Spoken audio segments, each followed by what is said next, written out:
Hey guys, having trouble sleeping tonight again? You're not alone.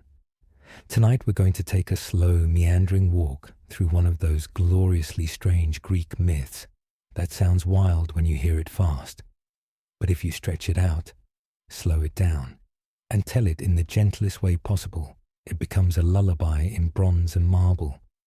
You're about to wander the serene halls of Olympus and watch something utterly bizarre happen. The kind of bizarre that only makes sense in myths. Spoiler, it involves Zeus, a terrible headache, and an axe. Yes, you probably won't survive this if it happened to you, but don't worry, it's him, not you. If you enjoy peaceful bedtime stories like this, please support our channel by subscribing and hitting the like button. Now get cozy, take a deep breath, and let tonight's gentle tale carry you into a wonderful, restful sleep. Don't forget to subscribe and share this channel with someone who loves soft bedtime stories. Tonight, let your mind drift along with us, and may this soothing story help you find the sweetest dreams. Feel free to tell us in the comments where you're listening from and what time it is there, or maybe share what's on your mind right now, your little worries and thoughts. Sometimes saying them out loud or typing them is a kind of release. Maybe pull a blanket a little tighter around you, listen to the quiet sounds of your room, and prepare to drift peacefully into our tale. The halls of Olympus are quieter than you've ever heard them. The gods aren't exactly known for their indoor voices, yet tonight, their voices are hushed, almost respectful. You move along polished marble corridors, your fingertips brushing columns so cold they send a shiver into your skin. Torches flicker lazily against walls painted with scenes of heroes and monsters, their gold leaf glinting like starlight trapped indoors. Zeus's palace sits at the very heart of Olympus, towering above the clouds, where even the air feels heavier with the scent of cedar smoke and the faint tang of lightning. Usually, you can hear him from the other end of the mountain. Booming laughter, the kind of voice that can shake the rafters and scare the life out of anyone caught misbehaving. But not tonight. Tonight there's only the sound of the wind brushing along the eaves, and if you listen closely, a faint low groan. It's a little unsettling. You pass a pair of guards' bronze-clad helmets tucked under their arms who exchange glances but don't stop you. Even they seem unwilling to break the fragile silence. Beyond them, the great doors to Zeus's inner chamber stand slightly ajar. Inside, the fire burns low, casting orange pools of light that never quite reach the corners. You see him sitting on his throne, not in the pose of a king, but hunched forward, one hand pressed hard to his temple, the other gripping the arm of the throne, as though the marble itself could steady him. His crown lies forgotten at his feet. Zeus has fought titans, crushed rebellions, and flung thunderbolts across the skies like pebbles into a pond. But tonight, he looks mortal. His brows are drawn tight, jaw-clenched eyes narrowed against an invisible force. Every so often he exhales sharply, as though the very act of breathing has become a task. It's not the first time a god has been felled by something unexpected. Historical fact, in ancient Greek depictions, gods were sometimes shown clutching their heads or chests in pain, not because mortals could harm them, but because even immortals were subject to strange divine ailments.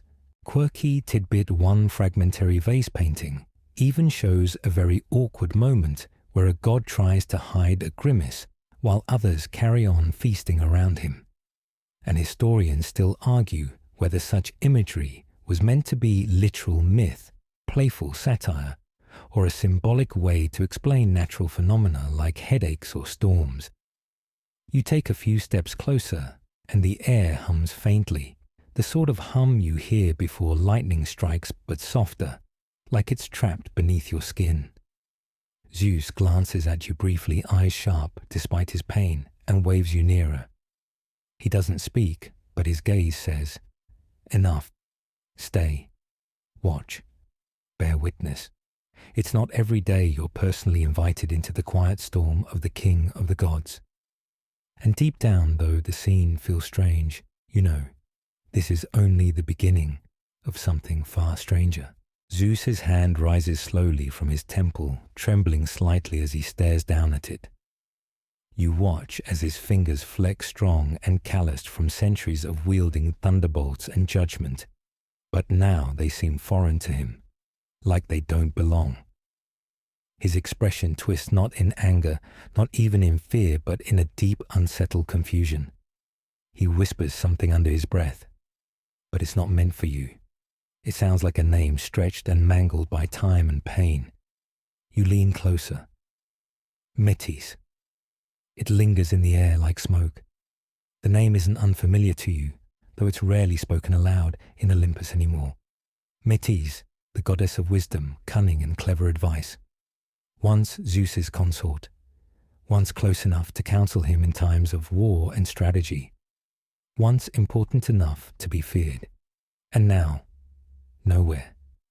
Zeus's headache pulses again, a deep, soundless rhythm that seems to echo in your own skull as if his pain is leaking into the very walls. You feel a pressure behind your eyes, subtle but insistent, like a wave building in the distance. He groans again, louder this time, and you glance toward the high ceiling of the chamber, half expecting lightning to crack it open. But no storm comes, only silence heavier than before. You sit down near the hearth, careful not to draw too much attention. Zeus shifts on his throne, adjusts the folds of his robe, like someone trying to get comfortable in a chair made of thorns. He mutters now clearer this time about dreams. He's been seeing things. Visions that slide through his mind the moment his eyes close. A woman tall and radiant, clad in bronze. Eyes like firelight through armor slits. She says nothing, but stands in battle posture, sword, upright shield, raised, waiting, always waiting. Zeus doesn't sleep much anymore. The visions arrive even when he blinks too long. You wonder if the gods can sense madness creeping into their minds like humans do. Do they question themselves? Or does it happen all at once, loud and divine, impossible to ignore? Historical side note.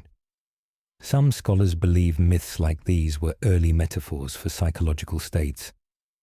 Headaches representing stress, divine voices as mental fractures or dreams, as premonitions from a troubled subconscious. But of course, in Olympus, everything has teeth.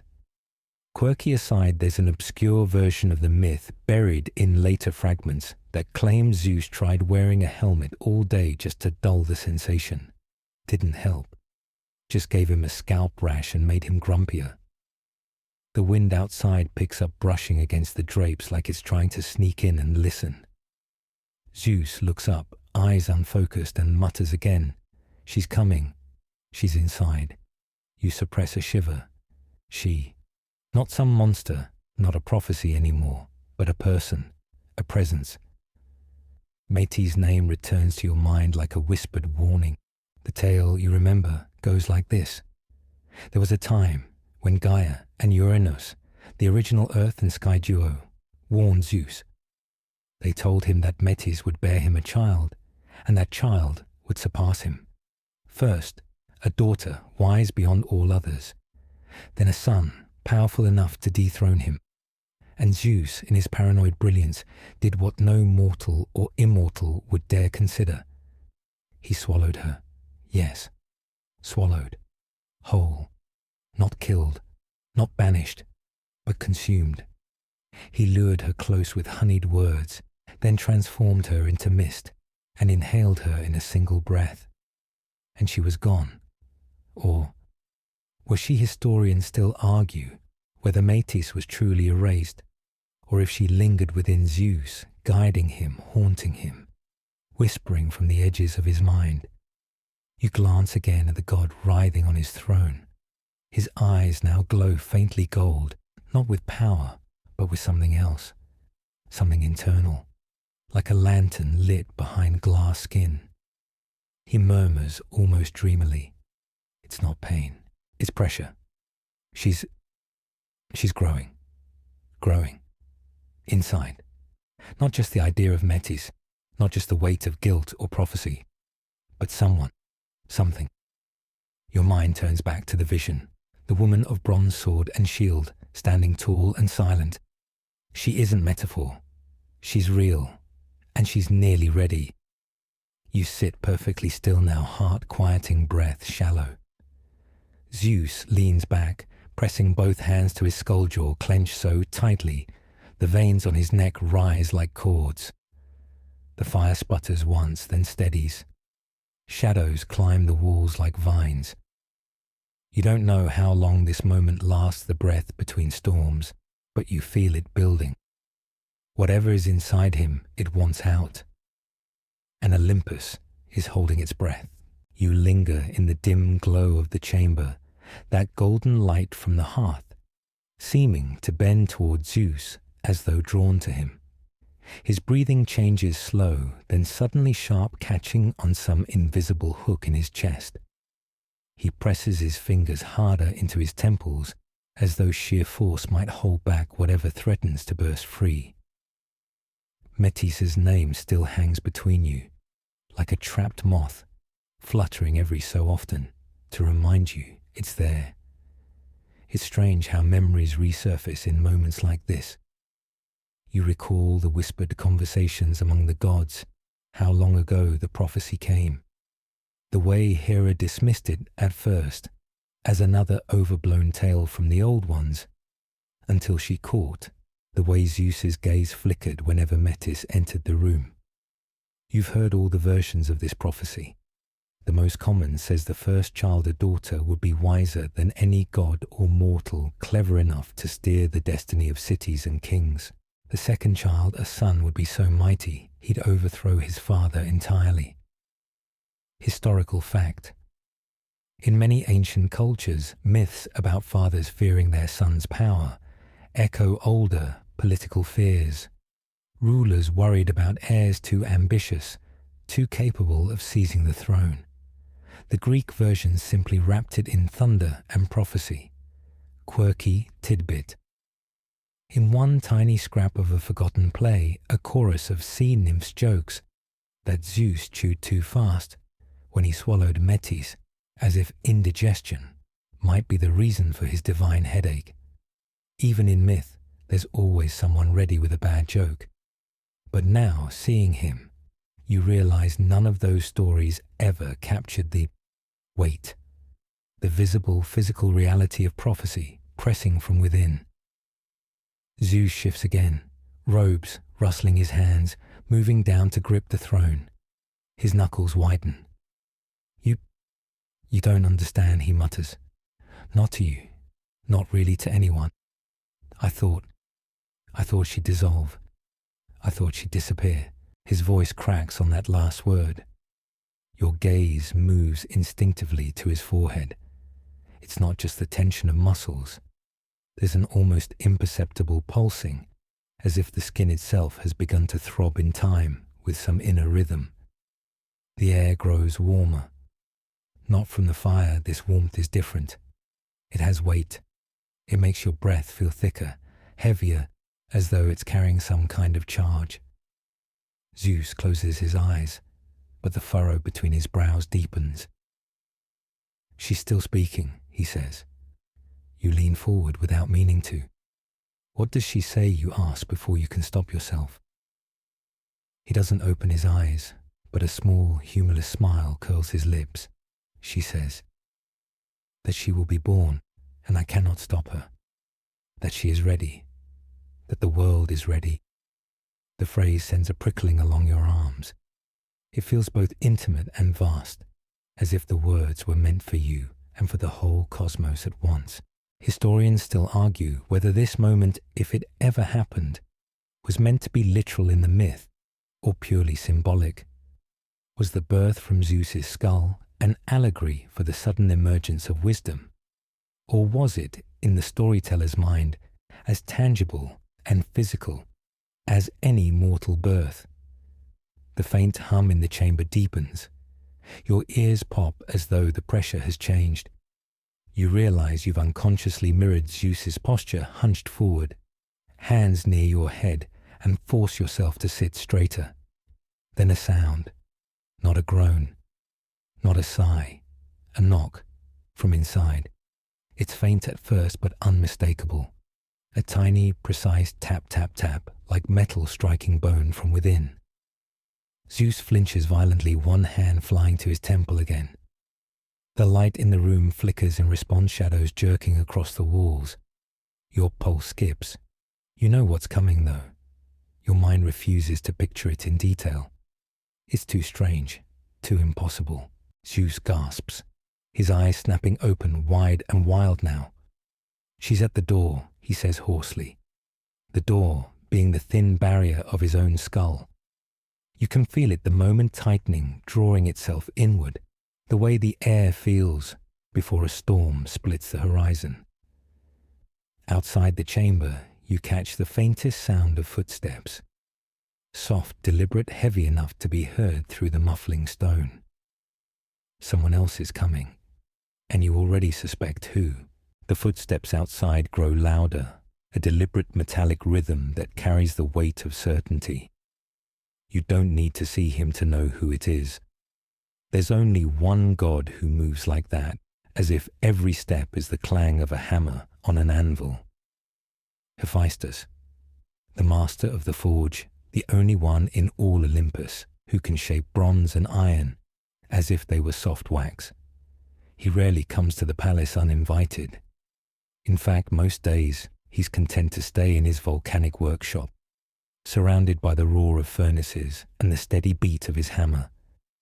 But tonight the summons has pulled him from that comforting clamour into the unnerving quiet of Zeus's chamber. The doors ease open with the faintest groan of hinges. The smell of smoke and metal drifts in before him, the scent of hot steel of work done without pause. His heavy, work-scarred hands hold something large, its polished edge catching the dim firelight. A great bronze axe. He pauses just inside his gaze, sweeping over the scene. His expression is unreadable, a mask forged by years of concealing discomfort in the court of gods. You notice the way his eyes linger on Zeus's hunched form, on the strange rhythmic throb at the king's temple. There's no chatter, no question about why he's here. He knows. Everyone knows. Come closer, Zeus says, his voice rough, barely more than a growl. Hephaestus obeys without hesitation. He doesn't hurry, but each step carries a weight you can almost feel in the floor beneath you. Historical fact. In ancient depictions, Hephaestus is often shown with a walking stick or uneven stride, a nod to his lameness from birth or injury. Yet even with this, his presence was one of unshakable steadiness. Myth says his skill at the forge made him indispensable even to those who mocked him. Quirky tidbit. Some later plays gave Hephaestus an unexpected streak of humour. One even had him quip mid-myth about charging for cranial repairs. Whether the audience laughed or winced, we'll never know.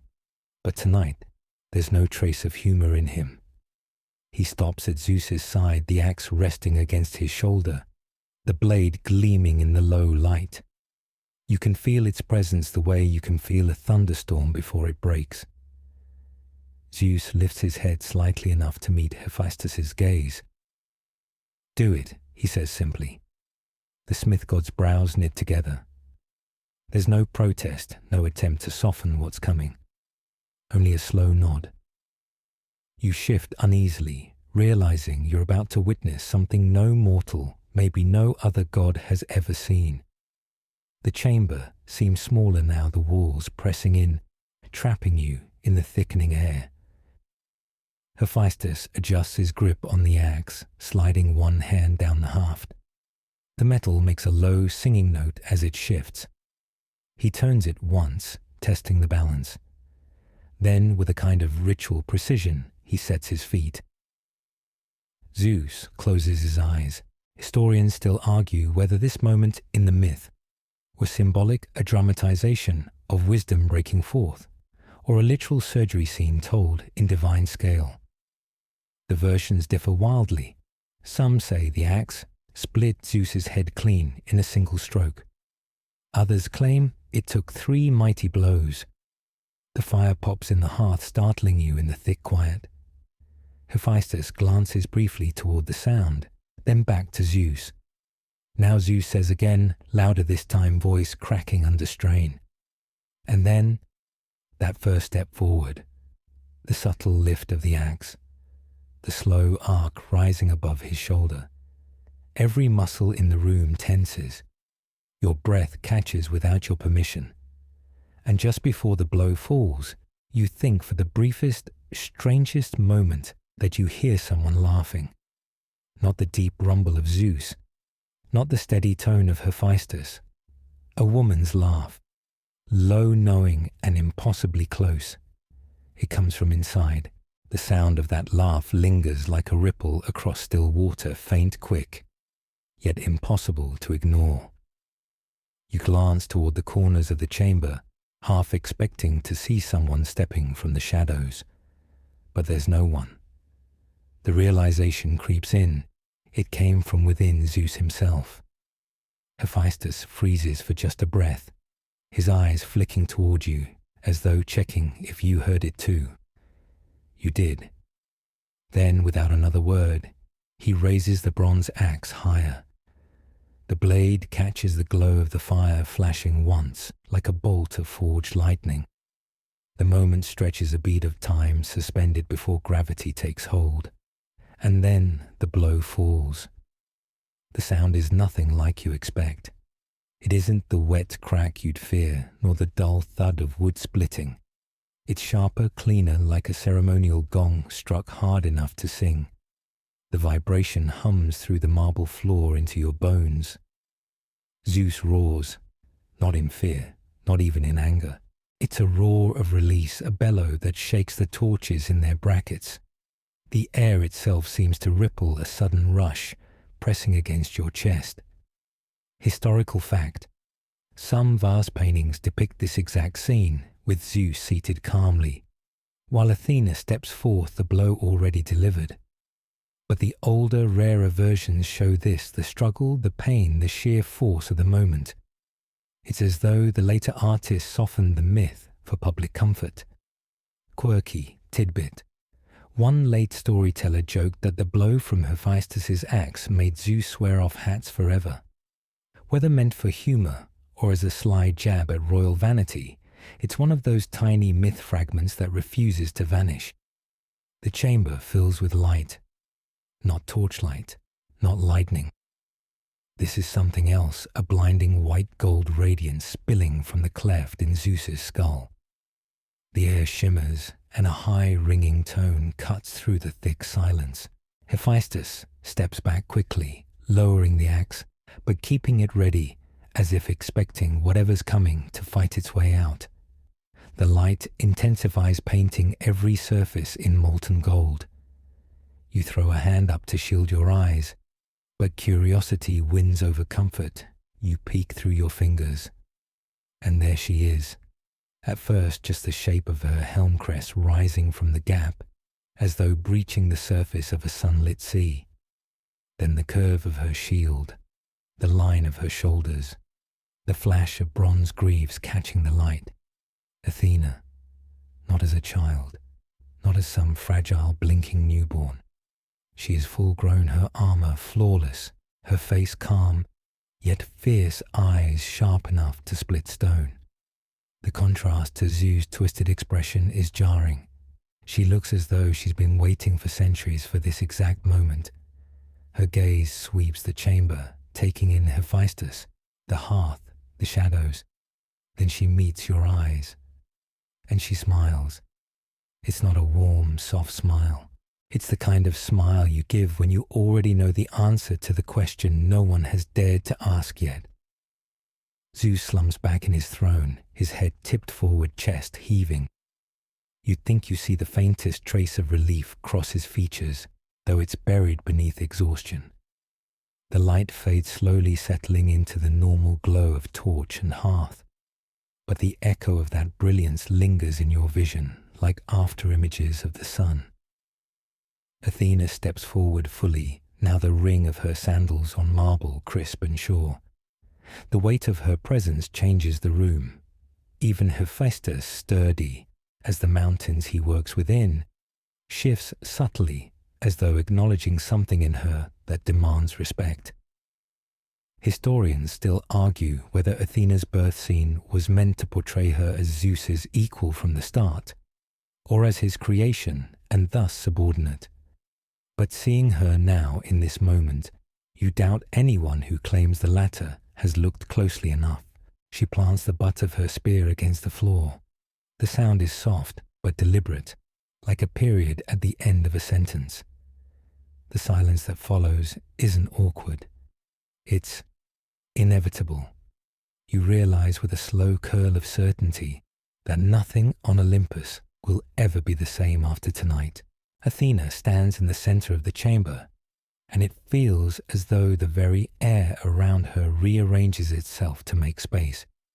Her armor catches the firelight in clean, sharp planes bronze that looks both freshly forged and impossibly ancient. You notice the delicate etching along her breastplate spirals, owl's olive branches. The craftsmanship is so fine, you suspect even Hephaestus himself would have to look twice to guess how it was made. She surveys the room without haste, her expression unreadable. Her gaze lands briefly on Hephaestus, and a nod passes between them, a silent exchange you can't quite interpret. Then she turns towards Zeus. He's still leaning back in his thrown eyes, half-lidded sweat, tracking down his temples. His chest rises and falls heavily, the aftershock of pain still etched into his posture. Yet when Athena steps closer, a strange shift passes over him. Not exactly pride, not exactly wariness, something in between. "You," he says softly, the single word heavy with meaning. Athena inclines her head slightly. "Me." It's not defiance, nor is it deference. It's simply a statement of fact, historical fact. In classical art, Athena's emergence is sometimes depicted as an instant moment of recognition between father and daughter, no introduction needed. The myth suggests Zeus knew her immediately, not because he saw her, but because he had felt her presence for so long within him. Quirky tidbit. A fragment of an old Athenian comedy claims the first thing Athena said upon being born was, "I'll need a bigger room than this," which, if true, makes her the first divine tenant to demand an upgrade on day one. Her next move is unexpected. Rather than speak at length to Zeus, she turns toward the great double doors of the chamber and begins walking toward them. The sound of her sandals on the marble is measured steady. No rush, no uncertainty. She's walking as though Olympus itself already belongs to her, as though every hallway, every column, every god in it will eventually fall into her sphere of influence.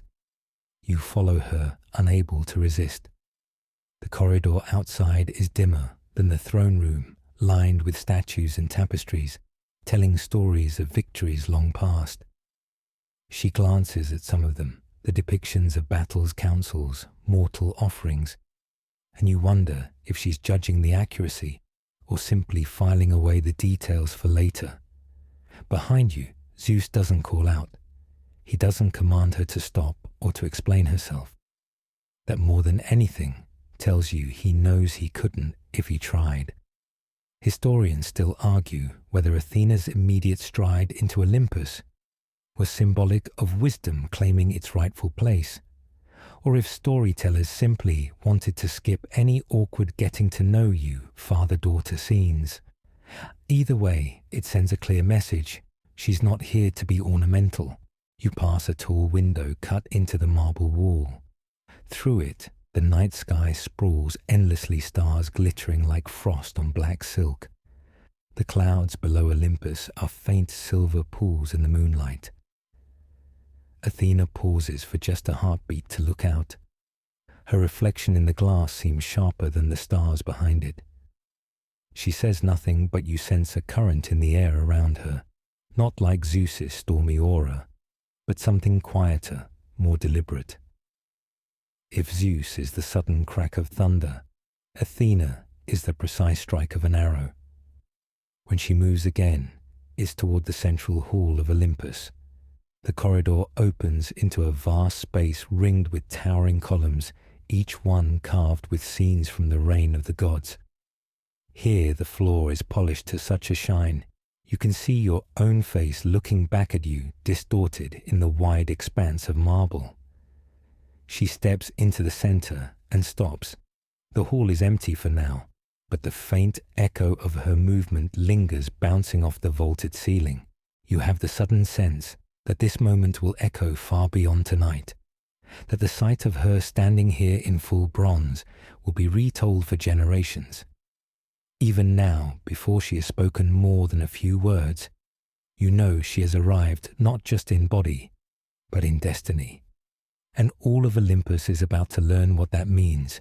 You stand a few steps behind her in the great hall, your own reflection mingling faintly with hers on the polished marble floor.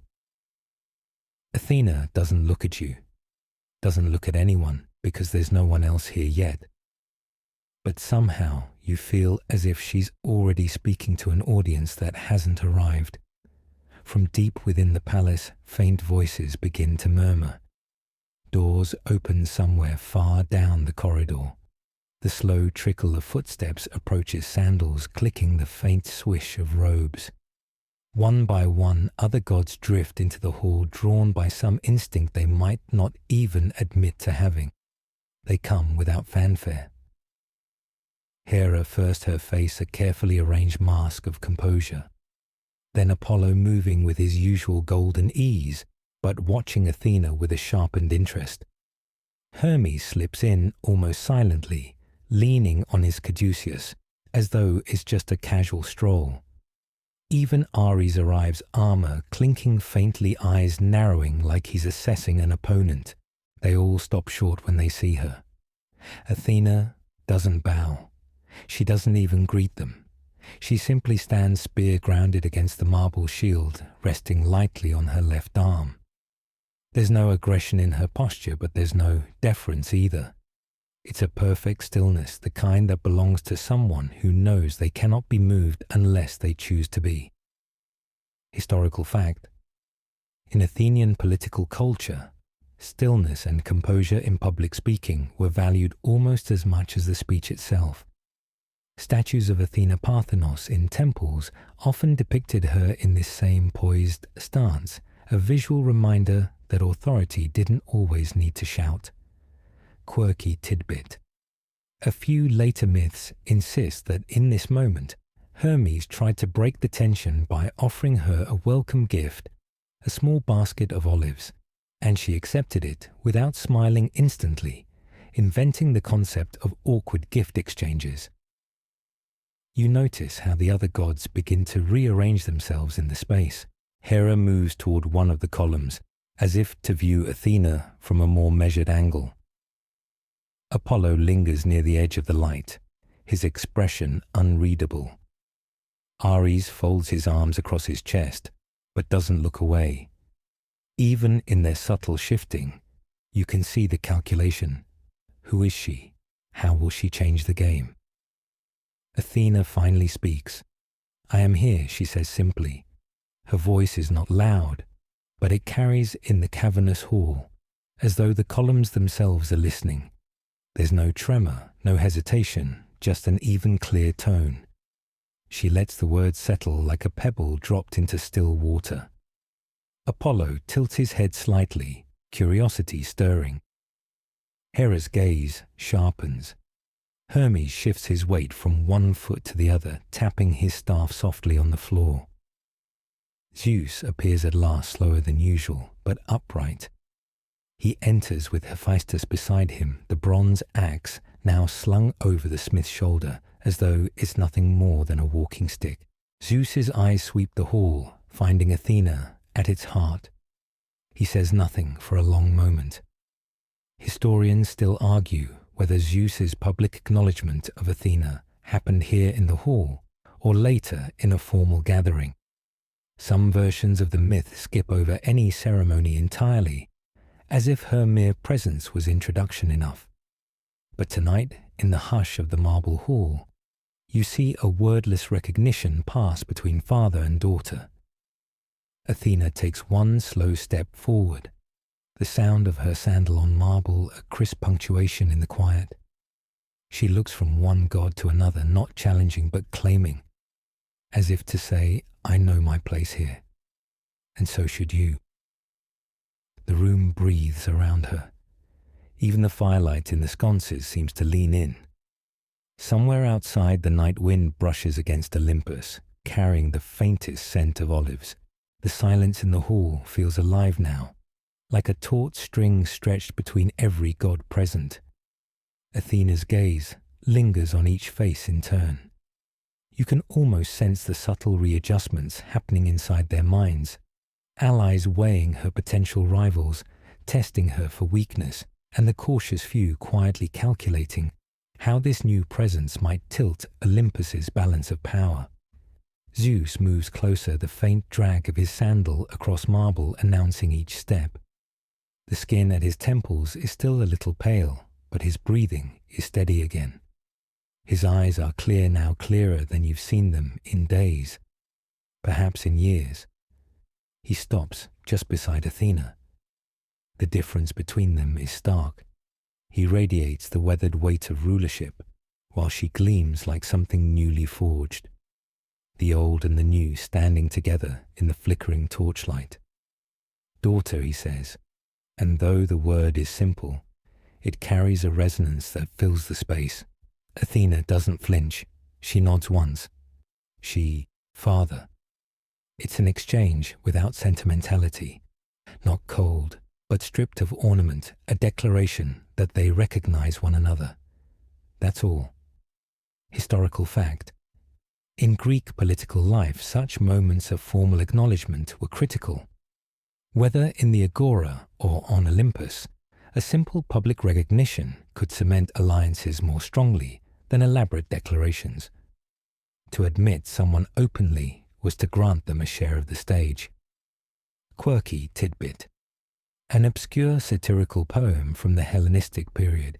Imagine Zeus following this solemn moment by handing Athena a welcome to Olympus fruit basket containing exactly one olive and a small piece of bronze prompting her to deadpan.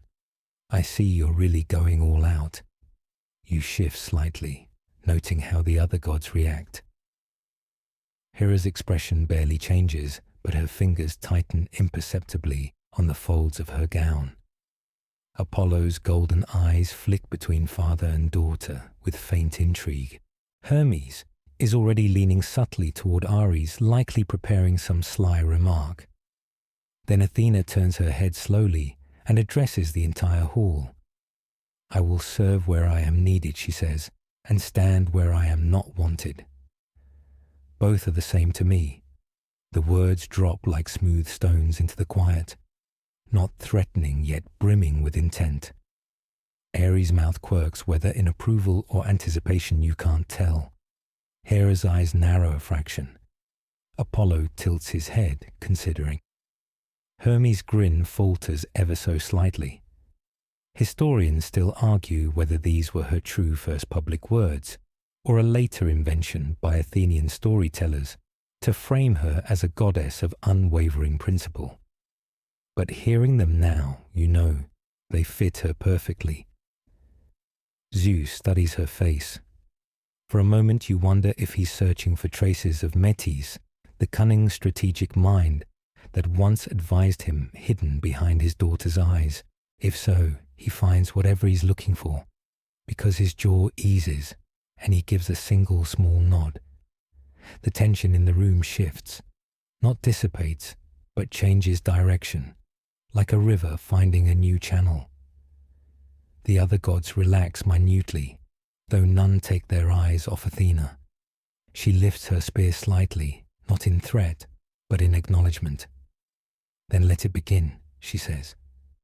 You aren't entirely sure what it is her work, her role, her life among the immortals. But you know, Olympus just took its first step into something it hasn't seen before. Outside, far below the mountain's shining peak, the mortal world sleeps on, unaware that a new force has joined the pantheon above them. For now, the hall empties slowly, as though the gods are reluctant to turn their backs on Athena. Some drift away in measured steps, casting glances over their shoulders. Others linger just long enough to pretend they've come for some other purpose, entirely to admire a column, adjust a robe comment on the weather over the Aegean. Athena remains in the center, unmoving her gaze, following no one in particular. She's like the still point of a compass. No matter how the others circle, she doesn't need to turn to meet them. Zeus lingers, speaking briefly with Hephaestus. The smith god rests the haft of the bronze axe against the marble floor and leans on it the way a craftsman leans on a trusted tool. Their voices are low, but you catch fragments no lasting harm more than I imagined. Watch how she moves. You wonder if even Zeus is aware of how closely Hephaestus is studying her, not as a father studies a daughter, but as a craftsman examines a masterpiece that defies his own understanding. Historical fact: in Athens, craftsmen sometimes offered small votive tools to Athena in thanks for her patronage, often miniature versions of their own hammers, chisels, or awls. These offerings acknowledged her as a goddess not only of war and wisdom, but of skilled work. Quirky tidbit: one obscure anecdote claims that in the days following her arrival, a group of minor deities bet drachmas on how many days it would take before Athena bested Ares in a sparring match. Records don't say who won the bet, only that Ares avoided the topic entirely afterward. Zeus finally steps toward Athena again. You have the favor of Olympus, he says, though the words sound more like an announcement to himself than to her. Athena tilts her head. Favor is temporary, she replies, not unkindly. That earns the faintest upward twitch at the corner of Zeus's mouth. He turns away, gesturing for you to follow. You hesitate, torn between the pull of the king and the gravity of the newly born goddess. Athena breaks the moment by striding toward one of the great bronze doors that lead to the outer terraces. You follow her this time, curiosity outweighing propriety. The terrace stretches wide open to the night sky. Beyond its balustrades, clouds swirl in silver layers, and the moon hangs low enough to cast a clean white line along the marble floor. From here, Olympus feels like the prow of a ship sailing above the sleeping world. Athena steps to the edge and places her spear upright beside her, resting one hand lightly on the shaft. She looks down, her expression softening, though not in sentiment, more in contemplation. The cities below flicker faintly, each cluster of lights like a constellation on the Earth's surface. She speaks without looking at you. They don't know yet, but they will. Her tone is not boastful. It's the voice of someone observing a natural truth, like the sunrise or the tide. Historians still argue whether Athena's early days on Olympus were spent in solitude or immediate involvement in divine affairs. Some suggest she watched quietly, gathering knowledge before acting. Others claim she began shaping mortal fates from the very first night. You find yourself imagining the stories already forming below. Priests dreaming of omens, sailors looking skyward for signs, farmers finding their hands steadier at the plough. The kind of subtle shifts mortals never notice until they've already taken root. Athena finally turns back toward the hall, her armor whispering faintly against itself as she moves. There's work to do, she says simply. And you realize she's not just speaking of Olympus. The night air clings cool against your skin as you follow Athena back inside. The torches along the corridor throw thin shadows across the marble walls, the light trembling slightly with each passing breeze from the terrace. Her footsteps echo evenly, neither rushed nor hesitant, the pace of someone who already knows where they are going. She leads you into a smaller chamber you've never entered before. The ceilings here are lower, the walls closer, the grandeur of the main hall giving way to something almost intimate. Scroll racks line one wall. Along another, bronze shields hang in neat rows. Between them are shelves bearing strange objects, a pair of perfectly balanced spears, a small clay owl, a half-finished set of scale armor. Athena stops before a long table in the center of the room. Upon it lies a detailed map of the mortal world, mountains inked in careful lines, rivers winding like silver threads. Tiny marks indicating cities and ports. Without a word, she rests her shield on the table's edge and leans over the map. Her fingertips trace the jagged coastlines, pausing at certain points, as though listening to something only she can hear.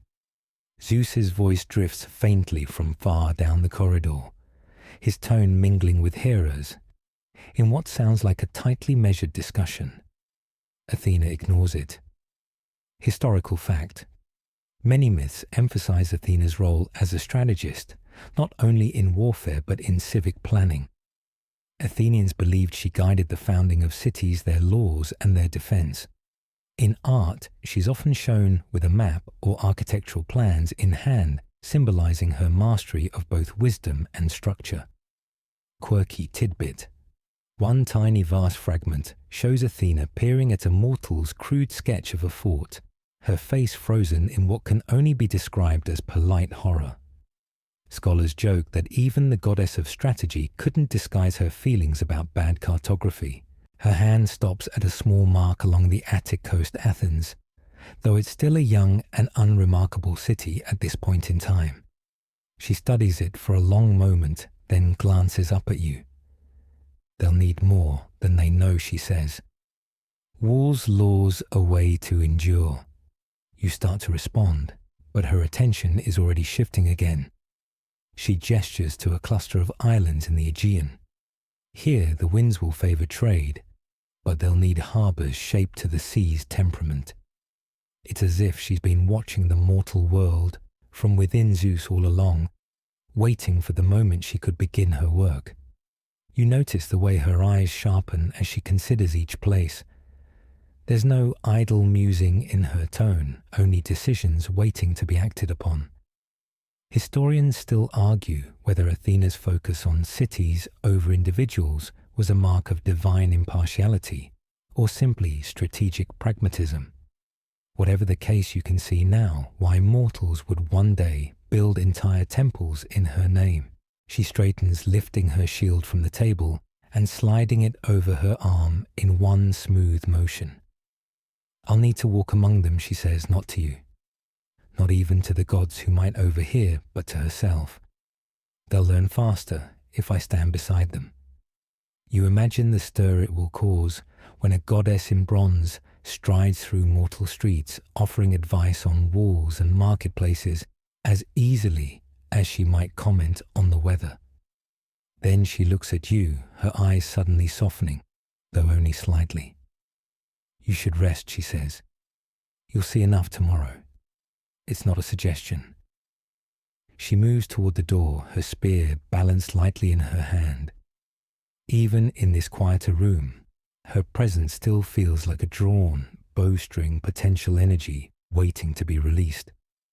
And something tells you that once she begins, there will be no slowing her.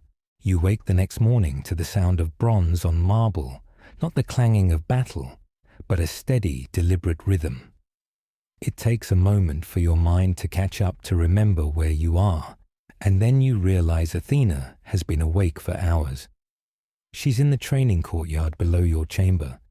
From the balcony, you can see her moving through a series of precise exercises.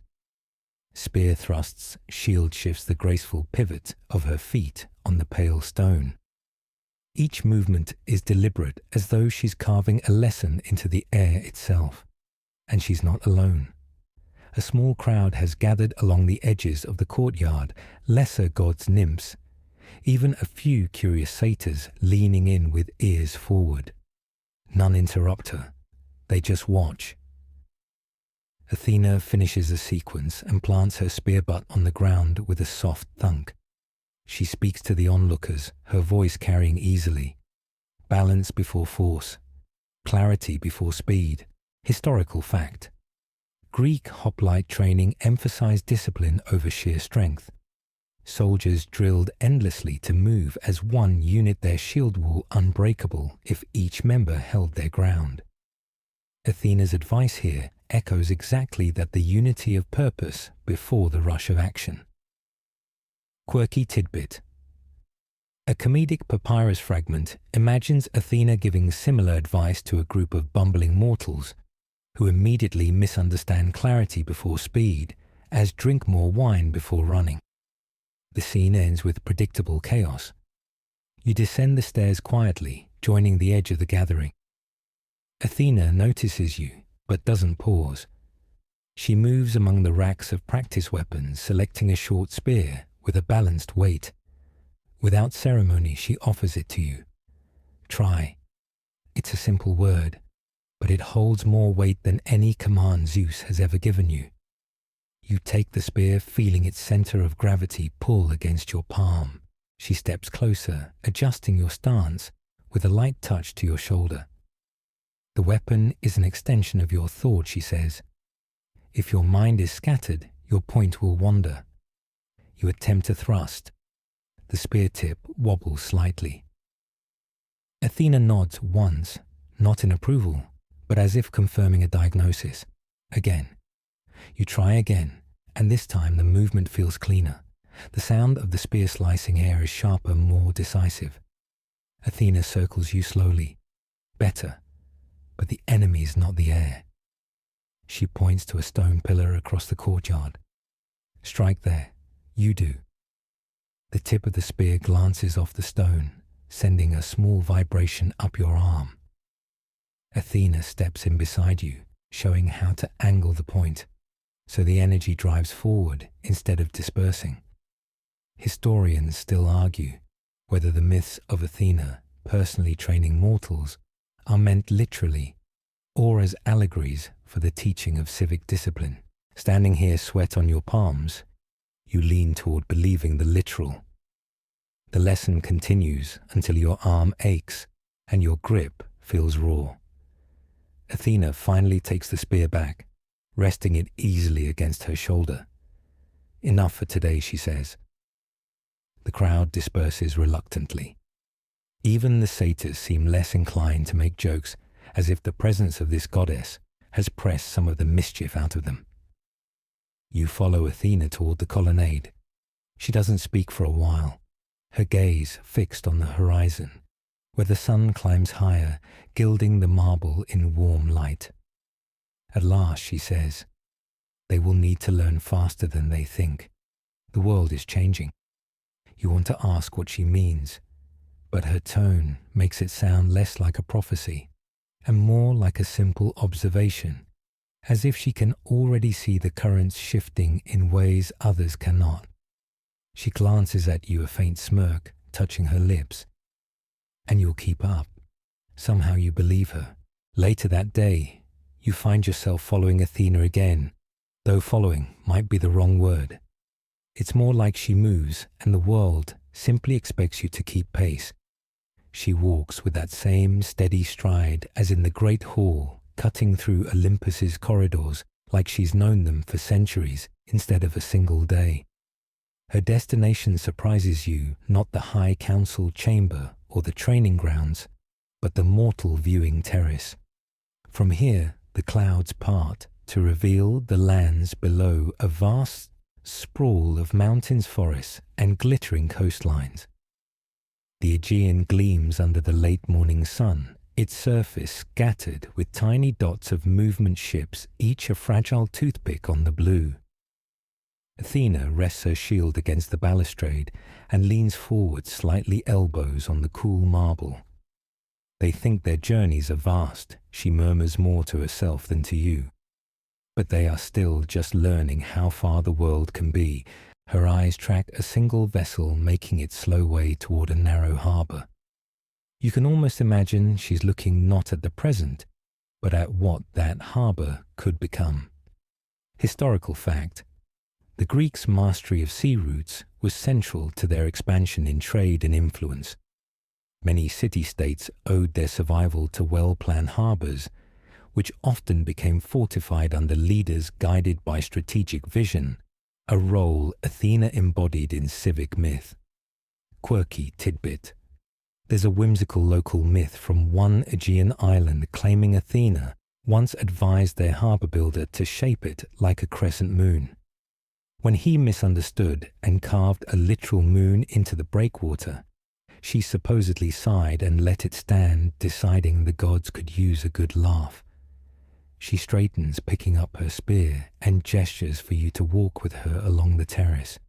Wisdom isn't just knowing what must be done, she says. It's knowing the moment to do it. Her words settle in your mind like seeds finding fertile ground. A small wind picks up, tugging faintly at her bronze crest. The sound of it rushing past the terrace reminds you of a whisper, though the voice is too soft to catch. Athena pauses, head tilting slightly, as if she hears something more than wind. "Do you hear them?" she asks suddenly. You listen hard. At first there's nothing but the rustle of leaves from the courtyard gardens below. Then faint and far away, something else. The rhythm of hammers striking wood, voices shouting in unison, the distant crack of sails in wind. The mortal world, hard at work. "They don't know I am watching," she says quietly. "But they will feel it. In time, they will think it was their own idea to grow stronger.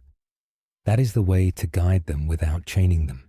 Historians still argue whether Athena's influence on mortal cities was direct, appearing in disguise, giving precise counsel, or subtle, more like the stirring of an idea at just the right moment. Watching her now, you suspect it was both. You lean on the balustrade beside her, and if they choose wrong, you ask before thinking. She glances at you not unkindly. Then they learn from the ruin if they survive it. My place is not to stop every fool. There's no cruelty in her tone, only a frankness that feels more honest than any promise of endless protection. A bell rings somewhere deep in Olympus, the signal for midday assembly. Athena doesn't move at first eyes, still scanning the waters far below. Then she turns, lifting her shield once more. "Come," she says. "It's time to meet the ones who think they decide everything." And you have the sense that after today, even the Council of Gods may start thinking a little differently. The council chamber of Olympus is a place where egos arrive before the gods who own them. You've been here before, but never with the sense of quiet anticipation hanging over it today. The marble floor gleams like a still pond. The high dome above is painted with constellations that shift slowly, the stars moving as though the ceiling itself is alive. The seats curve in a great semicircle, each throne distinct to its occupant. Hera's seat is draped in peacock feathers, Apollo's inlaid with gold that catches even the faintest light, Poseidon's carved with curling wave patterns that seem to move if you stare too long. In the center lies a bare space, a kind of arena where matters are presented before judgment. Athena enters with no fanfare, yet every head turns. She strides into the central space and stops, spear grounded at her side. Zeus is already seated in his place of honor, and for a long moment he simply studies her. Then he speaks. "Athena, daughter of Zeus, born of my mind and will, Olympus welcomes you." The words are ceremonial, but the tone has weight. You suspect it is as much for the benefit of the other gods as it is for her. She bows her head a fraction enough to acknowledge the formal welcome, but nothing more. I will serve, she says simply, and I will speak when speaking is needed. Historical fact. In many versions of the myth, Athena was immediately recognized as a goddess of counsel. Ancient playwrights like to imagine her as the calm voice in stormy debates capable of tempering even Ares' bloodlust or Poseidon's stubborn pride. Quirky tidbit. A surviving scrap from a lost comedic play shows Ares muttering under his breath, "Great another one here to tell me when I'm wrong." Athena's response, apparently delivered without looking at him, was, "Then I'll be busy. Today's assembly isn't about war or divine punishment. It's a routine session, petitions from lesser deities, boundary disputes between river gods, a request from the Horai for more hours of daylight in spring." Normally, these would drag on endlessly. But with Athena here, there's a new current in the room. A minor river god begins complaining about shepherds damming his waters.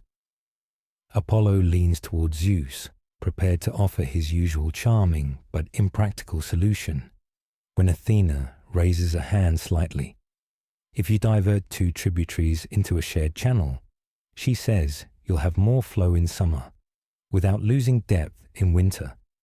The shepherds will adjust when they see. It works in their favor. The river god blinks. So does Apollo. Then slowly the river god nods. That would work. Another dispute follows this one between Demeter's attendants and a minor mountain spirit over grazing rights.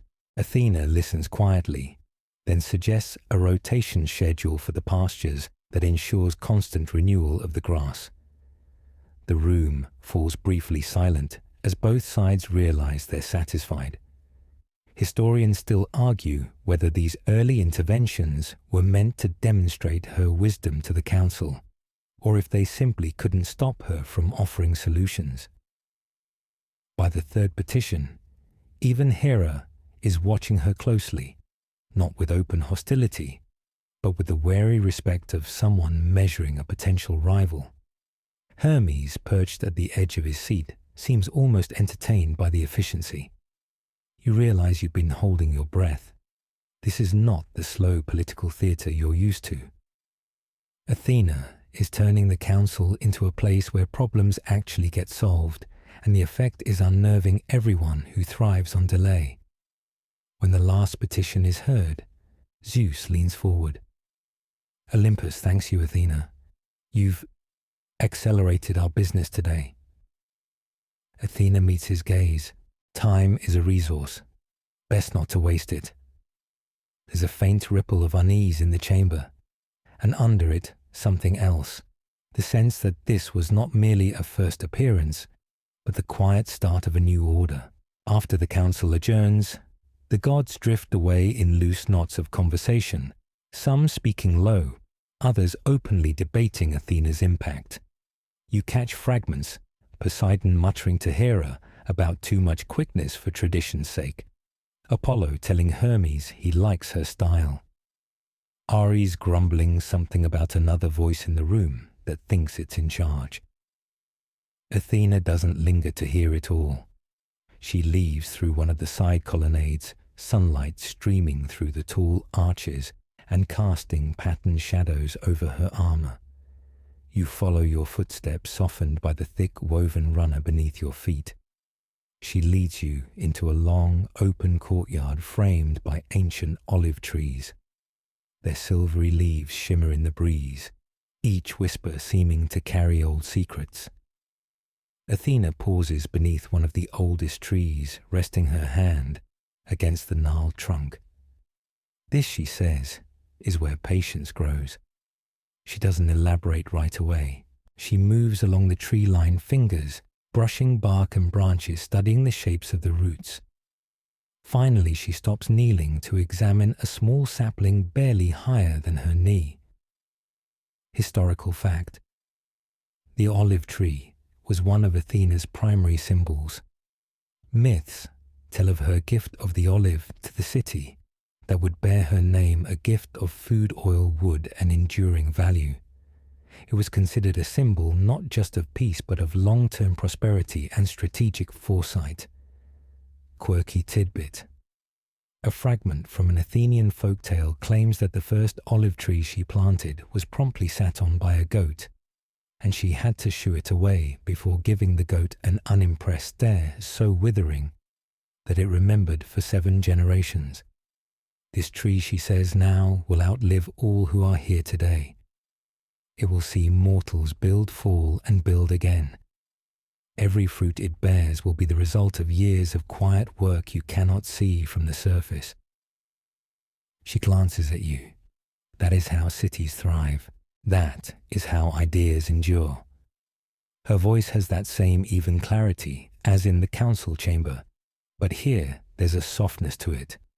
Not sentiment exactly, more like the gentleness of a teacher showing a student something they might not understand for years.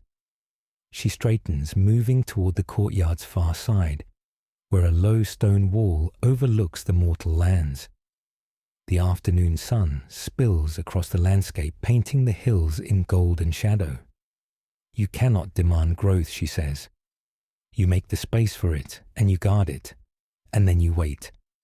Historians still argue whether Athena's gift of the olive was meant purely as a practical blessing, or also as a political lesson that sustainable strength comes from resources managed wisely over generations, not from victories seized in a single season. A sudden gust shakes the leaves above you, scattering a few down onto the path. Athena catches one without looking, turning it once in her fingers before tucking it into the strap of her shield. You'll see more of this soon, she says.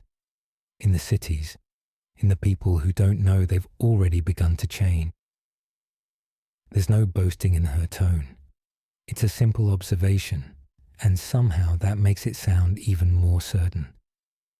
She steps past you toward the archway leading back inside. For a moment, the afternoon light catches the crest of her helm, and she looks less like someone who was born yesterday, and more like someone who has always been here waiting for the right moment to step forward. And you realize she might not be talking only about trees. The evening air settles over Olympus in a wash of amber light. Columns throw long shadows across the marble walkways, and the scent of cedar smoke drifts up from the hearths below. You find Athena on one of the lesser terraces overlooking the west, where the sun dips toward the horizon. She is not alone. Beside her stands Nike, the winged goddess of victory, her feathers catching the last gold rays of day. Nike's presence here feels natural, as if she and Athena have known each other for far longer than is possible. They speak quietly, heads inclined toward one another, but you catch the glint of understanding in their eyes. When Athena notices you, she gestures for you to join them. You should see this, she says.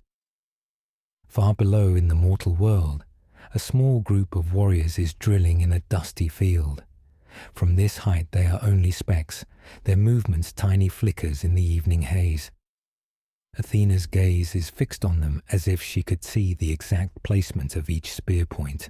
Discipline, she says, is the seed from which victory grows. But victory without wisdom, that is rot disguised as triumph. Nike nods once, her wings rustling softly. Historical fact. In Athenian military philosophy, the phalanx was seen not just as a formation, but as a living symbol of civic unity, every soldier dependent on the one beside him. This ideal was often attributed to Athena's influence, as it wove strategy with mutual obligation. Quirky tidbit, one playful late myth version has Athena offering advice to a mortal general, while Nike kept score on how often he actually followed it, allegedly awarding half a victory when he ignored her entirely and still somehow survived. As you watch the warriors below, Athena's voice lowers. They think they train for battles against other men. They don't yet see the greater battles against time, against their own failings. She glances at Nike, and against forgetting. Nike tilts her head in agreement, forgetting what made them strong in the first place, she says. The two share a silence that feels almost ceremonial. Then Athena turns back to you. One day you'll walk among them, and when you do, you'll carry not the weight of my words, but the shape of them. They must believe the thoughts are their own. There's something almost conspiratorial in her tone, as though she's letting you in on a secret strategy that spans generations. The sun sinks lower, spilling a molten line of gold across the sea. The light catches in Athena's bronze armor, making her seem carved from the very glow. She rests her hand lightly on Nike's shoulder, and the winged goddess bows her head, a gesture of trust, more than subservience. Historians still argue whether Athena's association with Nike was always part of her myth, or whether it emerged from later blending of cults. In art, they are often inseparable, wisdom and victory standing side by side, each incomplete without the other. You look again at the warriors below. They finish their drills and stand in loose formation, spears upright, the day's work done. Athena watches until the last one leaves the field. Only then does she step back from the balustrade. There will be time enough for war, she says, but tonight we plan for peace. Nike smiles faintly, the most difficult kind of victory. The two goddesses turn toward the archway leading back into the palace. As they pass you, the sound of their steps blends a soft, measured rhythm, like the heartbeat of Olympus itself. And you follow, realizing you've just seen the beginning of a partnership that could shape the fate of mortals for centuries. Later that night, the palace of Olympus hums with a subdued energy. Banquets in the grand hall spill laughter and lyre music into the corridors, but Athena is nowhere near them. Instead, she has chosen a quieter place, the archive chambers. You find her seated at a long marble table beneath the high vaulted ceiling. Lamplight pooling over scrolls and clay tablets spread in orderly rows. A bronze oil lamp burns low beside her, the flame steady, despite the faint draughts that wander these halls. She glances up when you enter. Come, she says, simply motioning you closer. On the table are maps, not just of the mortal world, but of the currents and winds, the trade routes that snake across the seas, the grain and olive harvests of fertile valleys. Some scrolls are marked with tiny bronze weights to keep them from curling. These are their foundations, she says, tapping a finger against the neat lines of a city wall, drawn in ochre ink. They think they are only building for themselves, but they are laying the ground for all who will come after. Historical fact. The Athenians believed their laws and urban planning had divine guidance. Legends credited Athena with the design of defensive walls, the arrangement of public spaces, even the idea of organizing civic duties into manageable roles. Quirky tidbit one satirical fragment claims Athena once gave a mortal council a perfectly efficient city plan, which they then ignored entirely, preferring to argue for a decade over whether the agora should have one fountain or two. Athena studies the scrolls like a general reading the disposition of troops. Her eyes flick from one to another, tracing invisible connections. You realize she's not just memorizing facts, she's composing something in her mind, a network of ideas and structures that will outlast any single king or city. You can win a battle, she says, and still lose the war if your people don't know how to live after the victory. That is why the cities must be strong in their bones. You step closer to see the tablet she's marking. It shows a diagram of a fortified harbor with narrow entries flanked by towers. Her stylus moves quickly, making small adjustments. She notices you watching. Harbors are the mouth of a city, she explains. Leave them unguarded and you invite ruin. Guard them too tightly, and you starve your own trade. Balance. Her tone makes it sound as simple as breathing, though you suspect centuries of rulers will fail to grasp it. Historians still debate whether Athena truly instructed mortals in such practical matters, or if later generations used her name to give weight to their own designs. But here, seeing her work with these maps, the idea feels entirely plausible. Athena sets down her stylus and pushes one scroll toward you. Study it, she says. The lines on this parchment will decide whether thousands live in safety or vanish in a single season. You run your fingers lightly over the cool, smooth surface. The marks are precise, yet they hum with a kind of purpose, as if they are less ink and more prophecy. When you look up again, Athena is watching you closely. You will remember, she says. It's not a question. Outside, the night wind brushes along the palace walls, rattling the bronze shutters faintly. Somewhere far below the sea beats its slow, unending rhythm against the cliffs. Athena begins rolling the scrolls away with meticulous care, tying each with a strip of soft leather. Tomorrow, she says, we walk among the mortals. The way she says it, you know she means it literally. And somehow the thought makes your pulse quicken. Morning comes with a pale silver light spilling over the marble steps of Olympus. The air is crisp, tinged with the faint scent of olive blossoms drifting up from the lower groves.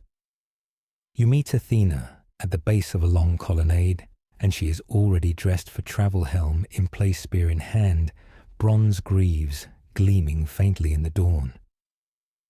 Today, she says, we go where their footsteps will shape centuries. You follow her to a platform carved into the mountainside, where the clouds below part like curtains to reveal the mortal world. Without hesitation, she steps onto the narrow stone path that winds downward. You trail her, the distant roar of the wind swelling as the heights give way to valleys. The journey is strangely quiet. Birds circle in the distance, their cries echoing off the rock.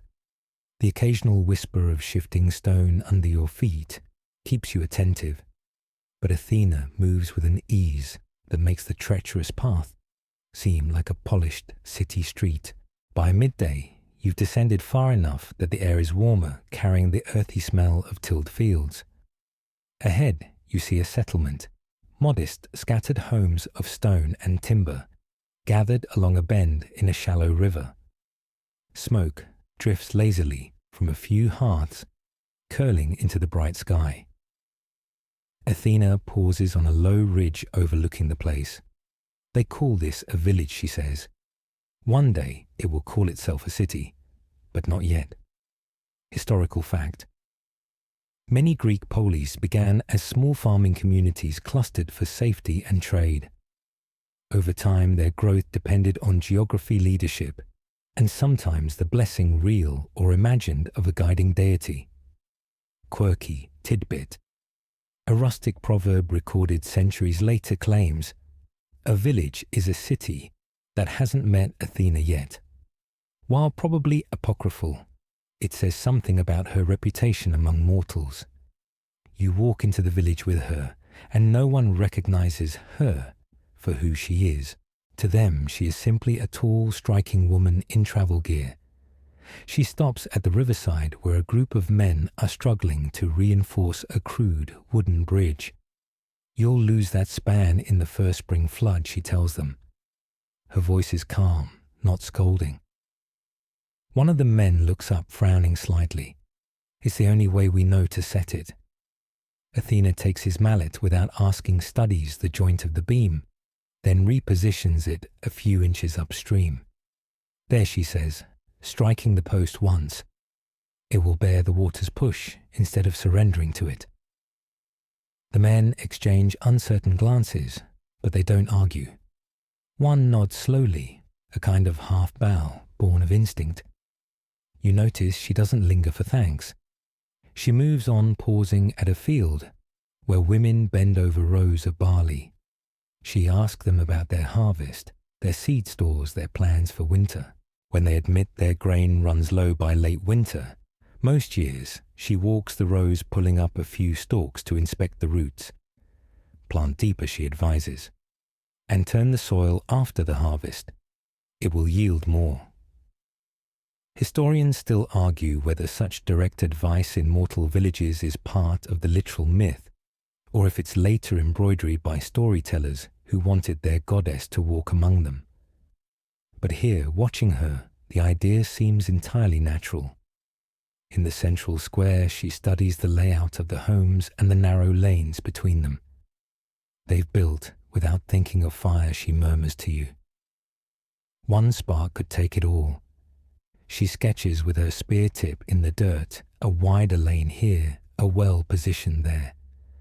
They will think it their own cleverness when they make the change. By the time the sun begins to sink, she has spoken to 12 people each in passing, each left, with a thought they will carry home, and perhaps act upon. As you leave the village behind, you glance back. Already the men at the bridge are adjusting their work to match her suggestion. Athena smiles faintly. They won't remember me, she says, but they'll remember what works, and she seems entirely content with that. By the time you and Athena return to Olympus, twilight is spilling its violet wash across the sky. The climb back feels shorter, though your legs ache more than you'd like to admit. Athena walks as though she hasn't noticed the strain, the same even stride she had at dawn, unbroken by the long day. The great gates of Olympus open to the soft hum of evening activity. Gods and attendants drift through the torch-lit corridors, their voices a subdued counterpoint to the low wind outside. You expect Athena to retreat to her chambers, but she leads you instead to the high western terrace, the one with the clearest view of the mortal lands. From here, the villages you visited are just faint smudges of shadow against the rolling hills. The rivers shine faintly in the moonlight, their courses like pale ribbons across the dark. Athena rests her spear upright beside her and leans on the balustrade, her gaze fixed downward. They will forget my face, she says quietly, but they will keep the things I've shown them. That is enough. Her words carry no sadness, only a measured calm. Historical fact. In many Greek myths, Athena is less concerned with personal glory than with the permanence of what she builds. Whether it's a city's defences, a legal code, or the skill of its artisans, her worshippers often credited her with inventions they could not trace to any one mortal, which kept her influence alive even in her absence. Quirky tidbit. A late Attic folk story claims that once, after spending weeks advising a town in disguise, Athena overheard the townsfolk praising that tall stranger without realizing who she was. Supposedly she laughed and moved on without correcting them. She turns from the balustrade and begins walking the length of the terrace. The council will watch me, she says. Some will test me hoping to find fault. Some will seek alliance hoping to bind me. It is the same here as in the mortal world. Politics is simply war without the spear. Her voice doesn't carry bitterness. If anything, there's a faint spark of amusement in it, as though she welcomes the challenge. You think back to her first moment in the hall, that stillness, that unyielding presence. She has already shifted Olympus in subtle ways. The council moves faster. Disputes resolve sooner.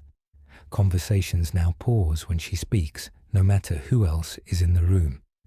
She stops near the far end of the terrace, where an old olive tree grows from a crack in the marble. You've passed it before, without noticing it much, but now she brushes her fingers over its leaves as if greeting an old friend. This, she says, will see more than either of us. The work I've begun will be measured not in days, but in the lifetimes of those yet to be born. The wind picks up, sending a slow ripple through the silver-green leaves. She lets her hand fall away and turns back toward you. There will be wars, she says. There will be mistakes. But the foundations are laid. And once they are laid, her eyes meet yours clear and steady. They are very hard to break. Below, the first lights of mortal hearths spark against the dark. They look fragile from here, tiny embers scattered across the land. But you understand what Athena means. Those embers will grow fed by knowledge they do not know they've been given. Athena lifts her spear once more, resting it against her shoulder. Come, she says. It's time to rest. You walk beside her back toward the golden-lit corridors of Olympus. Behind you, the olive tree stands, watch over the quiet terrace, its roots deep in the marble, its leaves whispering softly to the night. And for the first time since she stepped from Zeus's skull, the mountain feels settled. And now, with the tale complete, the pace slows. The torches of Olympus burn low their flames, swaying gently in the faintest breeze. The corridors are quiet. The great halls are empty, but for the slow echo of your own steps. Even the night sky seems to have drawn closer, wrapping the mountain in a deep, calm blue. Athena is somewhere within these walls, perhaps resting in her chambers, perhaps still awake considering the patterns of the mortal world. But for now her work is done. The gods have returned to their quarters. The council chamber lies in stillness, and the olive trees outside sway in the moonlight. You step out onto one last balcony, letting the cool air brush against your face. Far below, the mortal world sleeps under its quilt of darkness, dotted with tiny points of firelight. You think of the bridge in the village, the deeper planted barley, the new lanes scratched into the dirt by a goddess's spear tip. Small things, yet each carrying the weight of tomorrow. The moon hangs bright and round over the sea, its reflection a wavering silver path across the water. Somewhere out there, ships drift quietly toward home. Somewhere in the hills, farmers rest with the quiet pride of fields made ready for the next season. Your breathing slows without your bidding. The air tastes faintly of cedar and night-blooming flowers. The world feels far away, and yet very close, as if you could step into it just by closing your eyes. In the soft stillness, you let the last threads of the story settle around you like a blanket. The marble beneath your feet is cool and solid. The hush of Olympus feels eternal. The night waits patiently, and so, without rush, you allow your mind to drift following the gentle pull toward rest.